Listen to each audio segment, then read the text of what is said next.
Shalom, shalom, bom dia. Vamos dar continuidade à nossa meditação do livro de Juízes, capítulo 9. Eu espero que seu final de semana tenha sido um final de semana abençoado na presença do Senhor. Nós paramos no versículo 33 do livro de Juízes, capítulo 9. Então, pegue aí a sua Bíblia e vamos juntos meditar a partir do versículo 34, que é quando Abimeleque vence a Gaal e os sequemitas. Vamos entender um pouquinho sobre essa história aqui. Diz assim: levantou-se, pois, de noite Abimeleque e todo o povo que com ele estava, e se puseram de emboscada contra Siquém em 4 grupos. Gaal, filho de Ebed, saiu e pôs-se à entrada da porta da cidade. Com isso, Abimeleque e todo o povo que com ele estava se levantaram das emboscadas. Vendo Gaal aquele povo, disse a Zebul: eis que desce gente dos cimos dos montes. Zebul, ao contrário, lhe disse: as sombras dos montes vês por homens.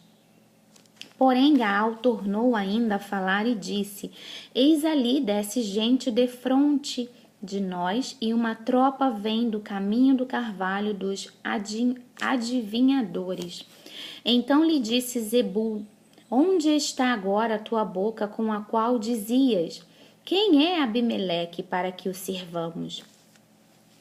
Não é este, porventura, o povo que desprezaste? Saí, pois, e peleja contra ele. Saiu Gaal adiante dos cidadãos de Siquém e pelejou contra Abimeleque. Abimeleque o perseguiu. Gaal fugiu de diante dele e muitos feridos caíram até a entrada da porta da cidade.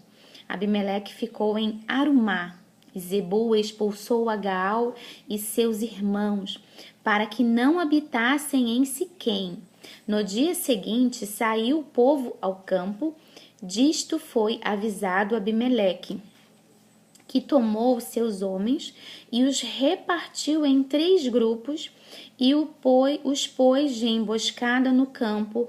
Olhando, viu que o povo saía da cidade, e então se levantou contra eles e o feriu. Abimeleque e o grupo que com ele estava romperam de improviso e tomaram posição à porta da cidade, enquanto os 2 grupos deram de golpes sobre todos quantos estavam no campo e os destroçaram. Todo aquele dia pelejou Abimeleque contra a cidade e a tomou. Matou o povo que nela havia, assolou-a e a semeou de sal. Tendo ouvido isto, todos os anciãos da torre de Siquém entraram na fortaleza subterrânea no templo de El-Berite. Contou-se a Abimeleque que todos os cidadãos da torre de Siquém se haviam congregado. Então subiu ele ao monte Salmom, ele e todo o seu povo. Abimeleque tomou de um machado e cortou uma ramada de árvore e levantou e pô-la ao ombro e disse ao povo que com ele estava: o que me viste fazer, fazei-o também vós depressa. Assim, cada um de todo o povo cortou a sua ramada e seguiram Abimeleque e as puseram em cima da fortaleza subterrânea e queimaram sobre todos os da torre de Siquém, de maneira que morreram todos, uns 1000 homens e mulheres. Então se foi Abimeleque a Tebes e a sitiou e a tomou. Havia, porém, no meio da cidade uma torre forte, e todos os homens e mulheres, todos os moradores da cidade, se acolheram a ela e fecharam após si as portas da torre e subiram ao seu eirado. Abimeleque veio até a torre, pelejou contra ela e se chegou até a sua porta para incendiar. Porém, certa mulher lançou uma pedra superior de moinho sobre a cabeça de Abimeleque e lhe quebrou o crânio. Então chamou logo ao moço, seu escudeiro, e lhe disse: desembainha a tua espada e mata-me, para que não se diga de mim, mulher o matou. O moço o atravessou e ele morreu. Vendo, pois, os homens de Israel que Abimeleque já estava morto, foram-se cada um para a sua casa. Assim Deus fez tornar sobre Abimeleque o mal que fizera seu pai por ter aquele matado os seus 70 irmãos. De igual modo, todo o mal dos homens de Siquém, Deus fez cair sobre a cabeça deles. Assim veio sobre eles a maldição de Jotão, filho de Jerubaal. Que palavra! É uma palavra que é forte demais, porque nós vimos que no capítulo 8, o povo começa, no 7, né? O povo começa a clamar mais uma vez, né? Depois de Débora, depois de Jael, depois de tantas pessoas, o povo começa mais uma vez a clamar ao Senhor para que Deus os socorresse da servidão. E aí, Deus levantou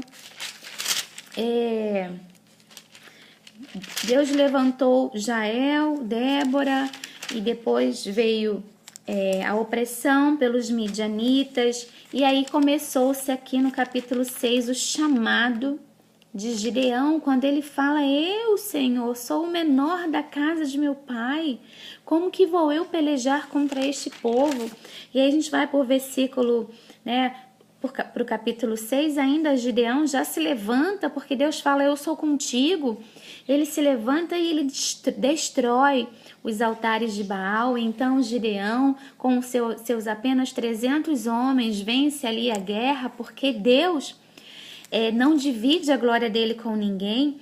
Então muitos dos soldados ali desistiram de guerrear. Deus foi ali dando os sinais para que Gideão mandasse certos homens para casa, e no final restaram apenas 300 para guerrear contra um grande exército inimigo, mas Deus deu a vitória para Gideão. Então Gideão, ele, durante toda a sua vida ali, ele estava construindo altares para Deus. O povo, enquanto Gideão tinha vida, parou de fazer aquilo que não agradava ao Senhor, mas Gideão morre. Então Gideão foi um homem muito fértil, teve 70 filhos, mas teve um deles, que é o que nós lemos a partir do capítulo 9, Abimeleque, que matou todos os seus irmãos e se declarou rei.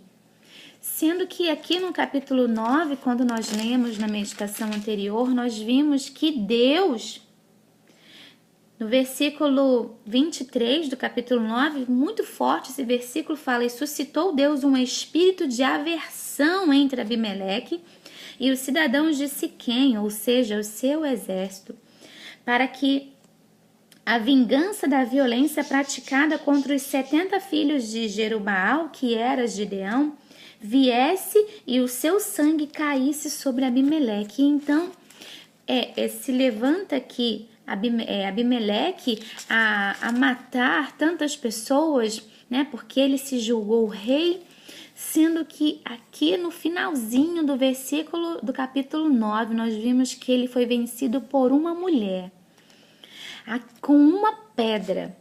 Versículo 53, porém, certa mulher lançou uma pedra superior de moinho sobre a cabeça de Abimeleque e lhe quebrou o crânio. E mesmo assim ele chamou um homem e disse: não me deixe morrer pelas mãos de uma mulher. Enfia-me uma espada, para que todos saibam que eu não morri pelas mãos de uma mulher. E no final do versículo 56 vai falar: assim Deus fez tornar sobre Abimeleque o mal que fizera seu pai por ter aquele matado os seus 70 irmãos, os seus irmãos. O que nós aprendemos com isso?